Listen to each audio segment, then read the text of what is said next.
Hoy quiero compartir contigo un breve resumen de los 365 días que estamos leyendo por segunda vez este año.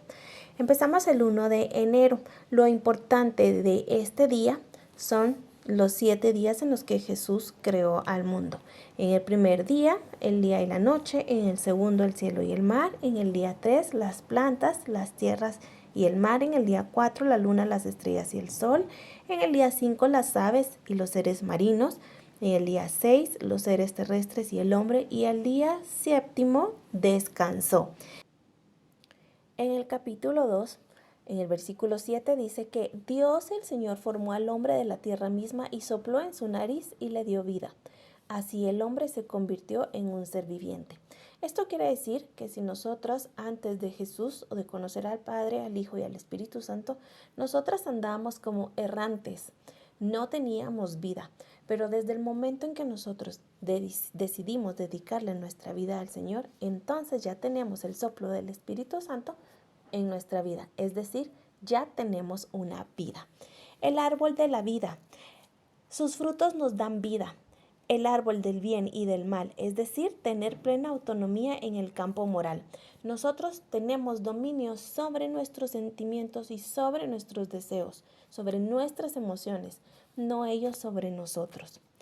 ¿Por qué sus frutos y no verduras? Porque los frutos son visibles, en su mayoría crecen sobre la tierra, no debajo de ellas. Los frutos tienen que ser visibles. La pregunta para ti el día de hoy es, ¿qué frutos del Espíritu Santo se notan en tu vida? Dios le da a Adán una instrucción y era que podía comer del fruto de todos los árboles del jardín, menos del árbol del bien y del mal. No comas de ese fruto del árbol, porque si lo comes, ciertamente morirás. Adán tenía que obedecer una única instrucción, que era no comer de ese árbol. Dios crea a Eva. La reconoce como una ayuda adecuada o una ayuda idónea. Ayuda significa auxiliar, socorrer, hacer un esfuerzo, poner los medios para el logro de algo. Y adecuada es que se acopla perfectamente a una forma o a un arquetipo. Nosotros somos una ayuda adecuada o una ayuda idónea para nuestras parejas. La pregunta es si estamos cumpliendo con ese papel de ayuda idónea o ayuda adecuada. ¿Estamos siendo buenas administradoras del hogar, de los bienes del hogar? No solo bienes económicos, sino que también los bienes materiales, como por ejemplo los alimentos, cuidamos de la electricidad, cuidamos del agua, cuidamos de nuestra ropa. Todo lo que Dios nos ha dado a nosotros, ¿lo estamos administrando bien? Recordemos que nosotras somos quienes administramos el hogar. ¿Qué tal estás haciendo ese papel en casa? ¿Por qué Dios le pide a Adán que le ponga nombre a la mujer? Dios le pide que le ponga nombre a la mujer como parte de ese rol del hombre establecido por Dios de ser cabeza de hogar. Aquí vemos que se da el primer pacto matrimonial. Por eso el hombre deja a su padre y a su madre para unirse a su esposa y los dos llegan a ser una sola persona. Desde el momento en que tú te casas, ya formas parte de la vida de tu pareja. Eso quiere decir de que tu prioridad es tu pareja y luego tus hijos, después tus papás y luego el resto de personas que te rodean.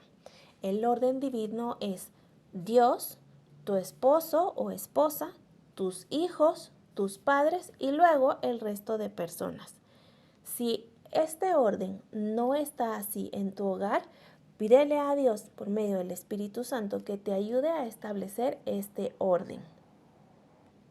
En el capítulo 3 vemos cómo Eva cae ante la tentación de la serpiente y dice, así que la mujer vio que el fruto del árbol era hermoso y le dieron ganas de comerlo. El pecado entra por los ojos haciéndolo atractivo para que nosotros caigamos en la tentación. Esta es la ruta del pecado. Primero entra por tus ojos, se establece en tu mente y tu mente que domina todo tu cuerpo le manda la orden a todo tu cuerpo de que ese pecado se cometa.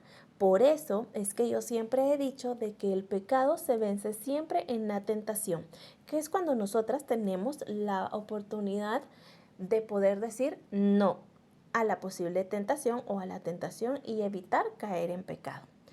Dios busca a Adán tal y como lo hace con nosotros. Toma la iniciativa, pero es nuestra decisión seguir o ignorar el llamado. Adán culpa a Eva, no asume la responsabilidad de su culpa. Y así somos muchas veces nosotras los seres humanos.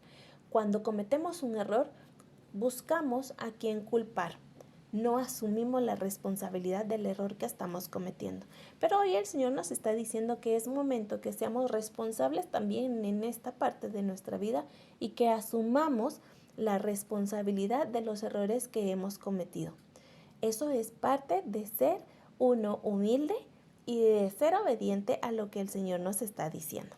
La desobediencia nos convierte en personas vulnerables, porque en cualquier momento una persona nos va a ver haciendo algo que no es agradable a los ojos de Dios, y Él está de testigo para decir, pero tú hiciste tal cosa. Vamos a conocer algunas características de Eva.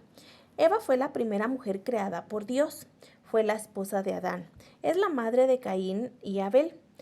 Es expulsada del huerto junto con su esposo, es decir, con Adán, por desobedecer a Dios. Aquí podemos ver la influencia de la mujer sobre el hombre o el esposo. Como Eva pecó, también Adán, porque ellos fueron una sola carne y por eso ambos fueron expulsados del jardín del Edén o del huerto. Entonces la pregunta es, ¿eres una buena influencia para tu pareja, para tus hijos? Eva pecó contra Dios y sufrió consecuencias dolorosas. Eso está en el versículo 16 del capítulo 3. Pero también experimentó la gracia de Dios, como lo podemos leer en el en el capítulo 3, versículo 21. Eso quiere decir que Dios es misericordioso con cada una de nosotras, sin importar lo que nosotros hayamos cometido o el pecado que nosotros hayamos cometido. En el capítulo 4 leemos a Caín y Abel y en el versículo 7 dice, si hicieras lo bueno podrías levantar la cara, pero como no lo haces, el pecado está esperando el momento para dominarte. Sin embargo, tú puedes dominarlo a él.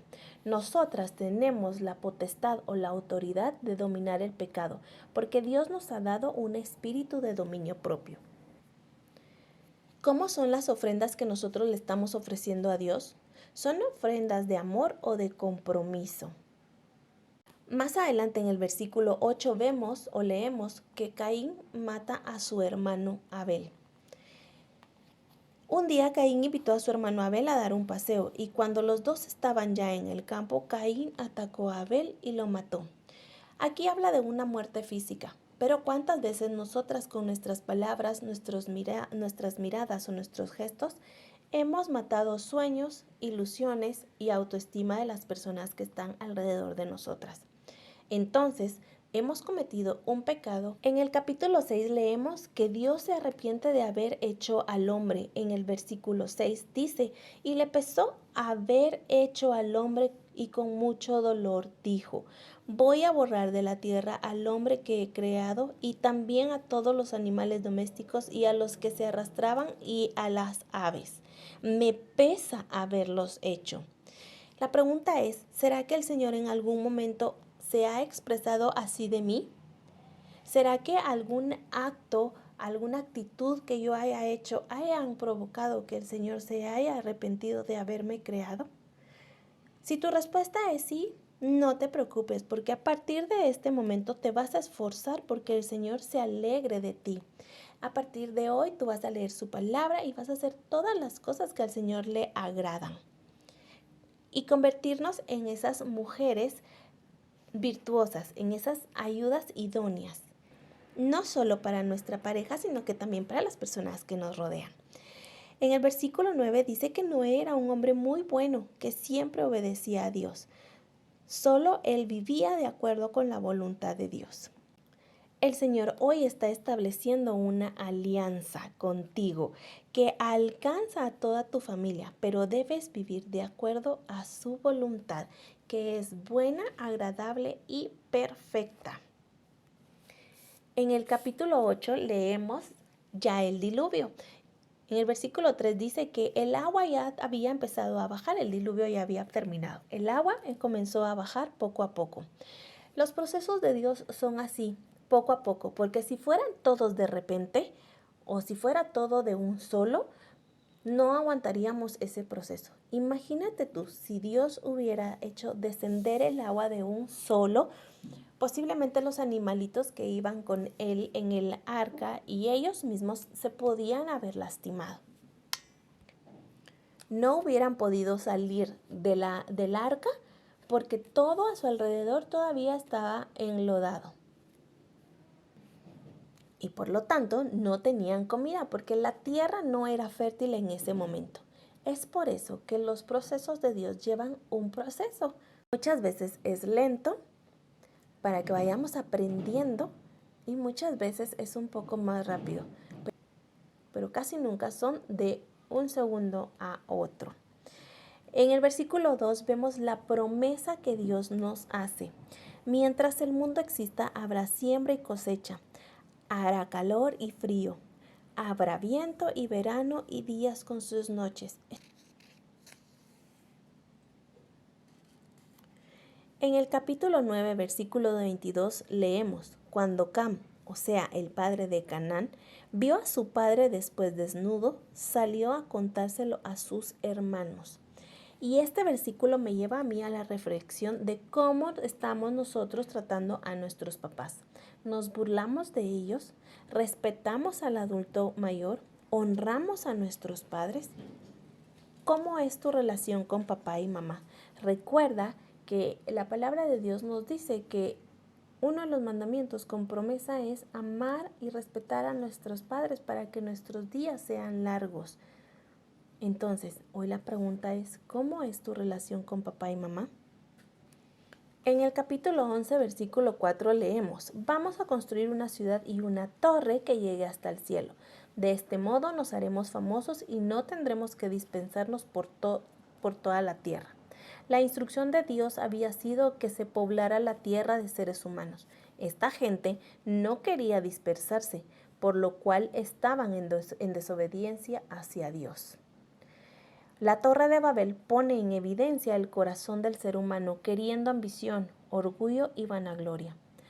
¿Qué de todas estas cosas hay todavía en cada una de nosotras? Habrá desobediencia, ambición, lujuria, orgullo, soberbia, vanagloria. En el capítulo 12 nos da una promesa que nos va a bendecir y hacernos famosos y seremos de bendición para otros. Va a bendecir a los que nos bendigan y maldecir a los que nos maldigan. Por medio de nosotras bendecirá a todas las familias del mundo. Si nosotros tenemos el valor de hablarle a otras personas de la palabra de Dios, estamos transformando el corazón de una persona. Por ende, estamos transformando a una familia completa. Entonces, si tú recibes esta promesa el día de hoy, te animo o te invito a que hables a muchas personas de lo que el Señor ha hecho en tu vida.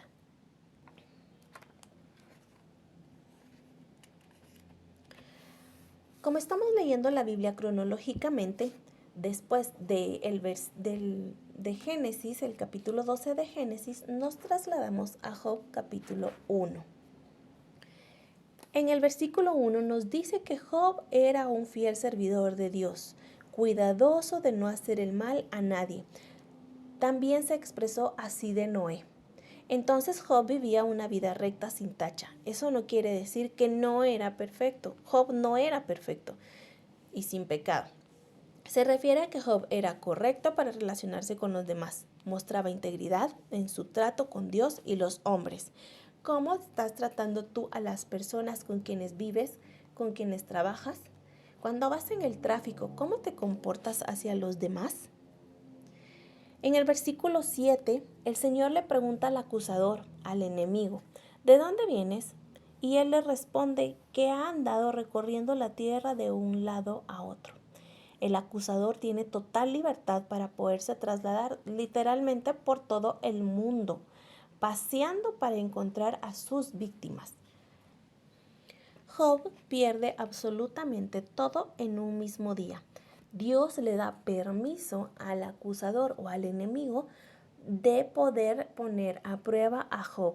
Y la respuesta de Job es: el Señor me lo dio todo y el Señor me lo quitó. Bendito sea el nombre del Señor. Lo que el enemigo quería era que Job maldijera a Dios. En ningún momento de todas sus pérdidas, en donde pierde sus hijos, su ganado, sus tierras, Job maldice a Dios.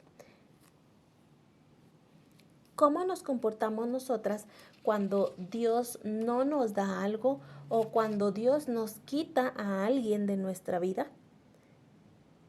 Recordemos que Dios es el dueño de todas las cosas que tenemos.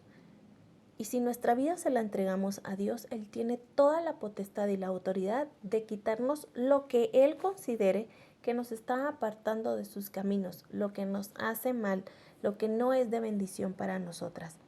Entonces, en esos momentos en que nosotros perdemos algo, es momento de que nosotros digamos: el Señor me lo dio todo y el Señor me lo quitó.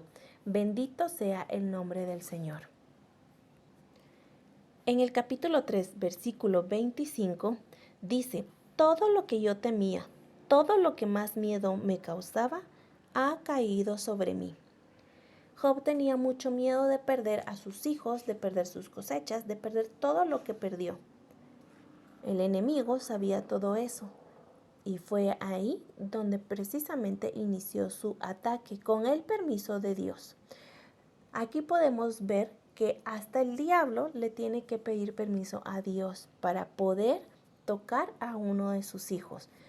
Eso quiere decir de que todo, absolutamente todo lo que pasa en nuestra vida está bajo el poder y la autorización de Dios. En el capítulo 5, versículo 2, leemos: entregarse a la amargura o a la pasión es una necedad que lleva a la muerte. ¿A qué o a quién le estamos entregando nuestra vida? ¿Seguimos siendo necias en algunas de las áreas de nuestra vida?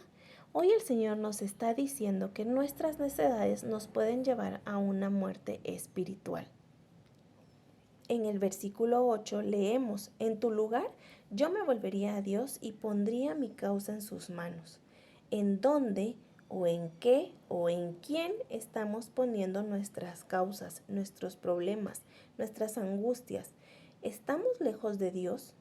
Es el momento de volver al redil con el buen pastor, con el Señor.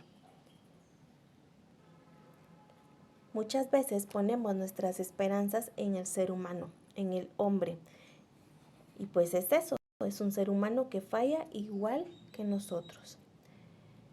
Job 5:16 nos dice: Dios es la esperanza de los débiles. Eso quiere decir que mientras nosotros nos sintamos débiles, cansadas o angustiadas, Dios es nuestra única esperanza. Y en el versículo 17 dice: feliz el hombre a quien Dios reprende. No rechaces la reprensión del Todopoderoso. ¿Cómo actuamos cuando alguien nos llama la atención o nos corrige? Aquí no estoy hablando exactamente de Dios, estoy hablando de una autoridad en tu vida. ¿Qué tal un jefe de trabajo, tus papás? ¿Cómo reaccionas tú? ¿Te sientes mal? ¿O cómo actúas cuando es Dios quien te está regañando? La promesa es que una y otra vez nos va a librar del peligro y no dejará que el mal llegue hacia nosotras. En tiempo de hambre nos va a librar de la muerte y en tiempo de guerra nos salvará de la espada. Eso está en el versículo 19 y 20.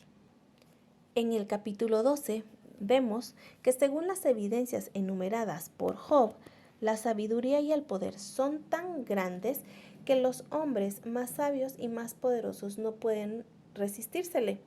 Él los avergüenza a todos. Estamos hablando de que Dios avergüenza a todos, uno tras otro, y los despoja de cualquier conocimiento o autoridad que imaginan poseer. Hoy domingo nos corresponde leer Job capítulos del 13 al 16.